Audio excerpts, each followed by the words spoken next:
Bueno, qué bien, mira, anoche estuve viendo al candidato a la presidencia del Partido de la Liberación Dominicana, ganada en muy buena lid, una lucha cerrada, un hombre que en 30 días le ganó al monstruo de la ciencia, de la política, de la historia, del conocimiento, le ganó a ese monstruo, porque ese monstruo se ha dedicado a vivir aislado de la realidad e inmerso en alimentar su ego, su conocimiento, su sapiencia, su intelecto. Bueno, y un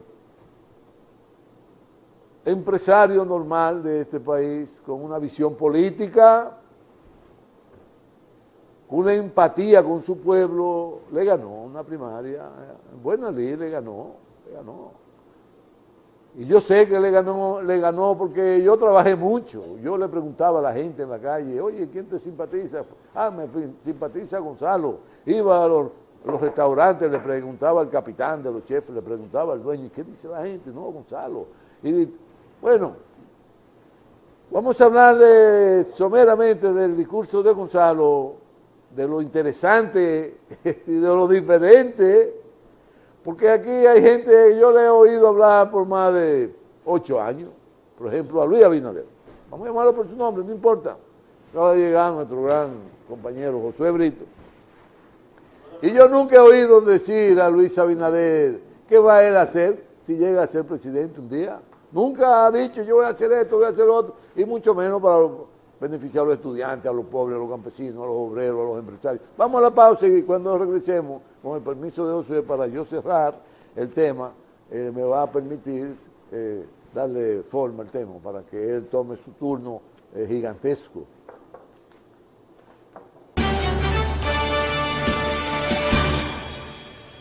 Y oí el discurso de Gonzalo, brillante discurso, y ahí él desmenuzaba parte de lo que él entiende va a ser su plan de gobierno. Habló de que es un hombre democrático, importante, un hombre democrático, que acepta la crítica, que la valora en su justa dimensión la crítica, que no le tiene miedo a la crítica y que la crítica le permite a él rectificar acciones que no sean las más correctas para el beneficio de la población. La necesidad de empoderar al pueblo en una gestión gubernamental, en las acciones que ejecuta un gobierno con transparencia. De todo esto estuvo hablando el candidato a la presidencia del PLD, quien va a ser el próximo presidente, porque es un hombre que viene con propuestas que en condiciones de ejecutarlas y de involucrar a todos los sectores, a la juventud, a los campesinos, a los agricultores, a los productores agroempresariales, a los productores avícolas, porcinos, a los productores, en fin, de todo lo que tiene que ver con la industria cárnica del país, a lo que se produce aquí de sorgo, de maíz, de arroz. Habló de la necesidad histórica de haber un entendimiento con el empresariado, porque, claro, él habla mucho del empresariado, porque él es empresario. Bueno, ahí sí, gracias Manuel por el café. Café Manuel, el mejor café de la República Dominicana. Ahí sí le sugerimos, le hacemos la observación al próximo presidente de la República que no incline la balanza por lo que él es, empresario, sino que la incline y se deje orientar por lo que en esencia él ha sido toda su vida, un político, miembro del Partido de la Liberación Dominicana, que se formó bajo la sombra y principios de Juan Bosch, que se deje guiar por ahí. Y claro, entonces guiándose por ahí va a tener el entendimiento, más la sabiduría que le dé el creador del universo y de la humanidad y de todo lo que existe en el mundo, para darle inteligencia y gobernar y generar progreso para la sociedad dominicana. Y eso es lo que él ha dicho, que con todos los sectores va a interactuar, con el empresariado, con los estudiantes, con los obreros organizados, con los campesinos organizados, y que los asuntos que se le señalen como que no andan bien serán para él una excusa determinante para resolver esos problemas. Así que tendrá el motivo para resolver el problema porque se lo están criticando de que hay algo que no anda bien. Por ejemplo, la autopista Duarte, por ejemplo, que la han convertido en un retorno. Todo el que vive ahí en la autopista Duarte, al borde, a la orilla de la autopista Duarte, quiere hacer un pasadero enfrente de su casa para cuando él salga de la casa en un motor, en un carrito, en un camión, cruzar la autopista como si la autopista fuera un callejón. No, la autopista Duarte es la vía más importante, más transitada de este país y cuidado, si de muchas de las vías importantes que hay en América Latina.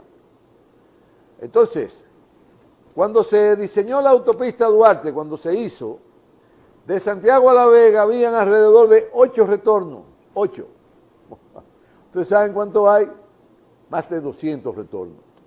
Entre los motoristas, entre los que ponen negocito enfrente, los que ponen estación de gas, de gasolina, todo el mundo malaganariamente hace un retorno. ¿Y qué pasa? Un retorno que no sea construido con las normas que están dispuestas para eso, lo que provoca son grandes accidentes y por lo tanto el Ministerio de Obras Públicas se convierte en una institución que genera el crimen, que genera la muerte. Porque cuando usted le permite a un motorista hacer un retorno y que van de madrugada y cortan los parachoques que se le instalan para proteger la vida del ser humano cuando hay accidente, se está convirtiendo en un asesino.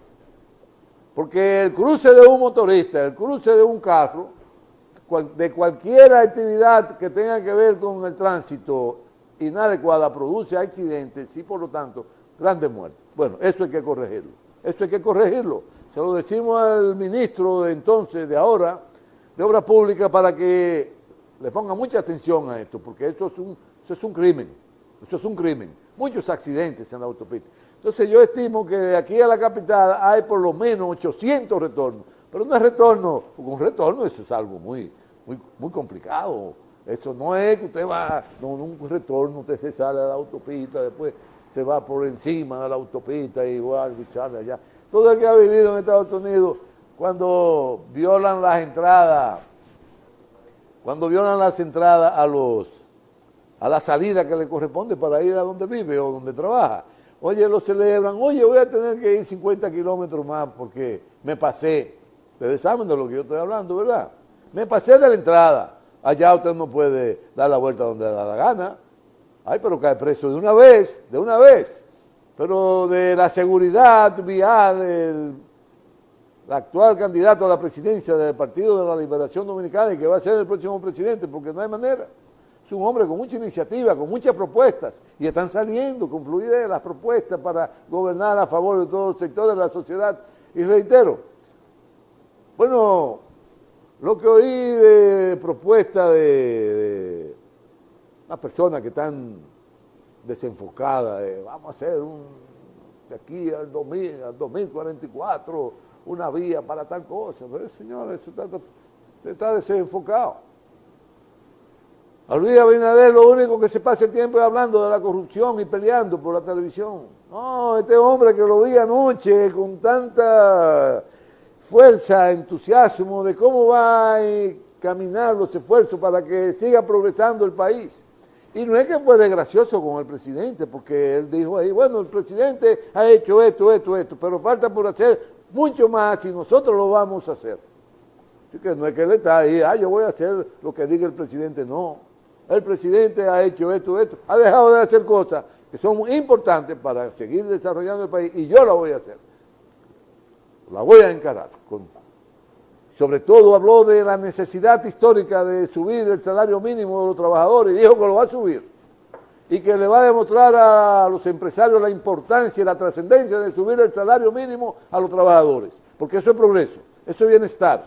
Oye, el hombre se destapó a hablar de su plan de gobierno. Lo que no acaba él de explicarme a mí, que somos un sector, los si quieren, los políticos que luchamos para que haya un presidente, para que surja un gobierno, queremos saber cómo es que vamos a participar en el gobierno, para trabajar por las comunidades, para trabajar junto a los diferentes sectores. En el caso mío, que eso es lo único que he hecho como político toda mi vida, porque yo puedo ir donde sea y nadie va a salir que yo soy un ladrón. Eso es muy difícil. Pero hay quienes salen a decir que yo soy un ladrón porque políticamente son adversarios a mí. Que sobre eso es bueno señalar que los dueños de equipo de pelota, que es un deporte, tienen que tener mucho cuidado en aliarse con sectores políticos para ir a hacer desorden a los estadios y acosar a la gente, porque entonces la gente va a dejar de ir al estadio. Porque no es solo en lo político, usted puede ser un gran empresario y uno que usted esté afectando por ahí, un empresario que usted le esté afectando, usted le quiere hacer daño, usted le dice le paga a alguien, mira, trata de ir allá al play, que ahí va a estar Rafaelito. Dile que él está vendiendo muy caro y que él es un ladrón y que hay un grupo que él lleve y empiecen a abuchearlo.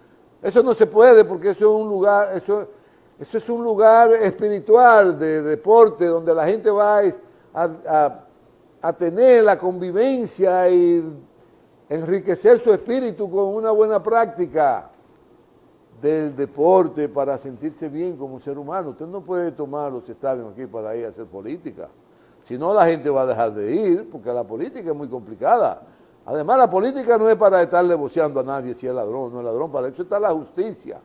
La justicia, si usted cree que Rafaelito Cerulli es un ladrón, forma un expediente, llévalo a la justicia, demuestren a la justicia ya que usted es un ladrón, y si la jueza dictaminó que sí, que usted es un ladrón y que hay que meterlo preso 3 meses, y no lo meten preso, bueno, ahí sí, ya hay problema.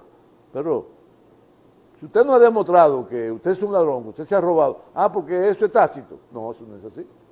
No. Es más difícil de la sociedad, ese tipo de actitudes. Sí, muy difícil. Bueno, pues finalmente con lo de Gonzalo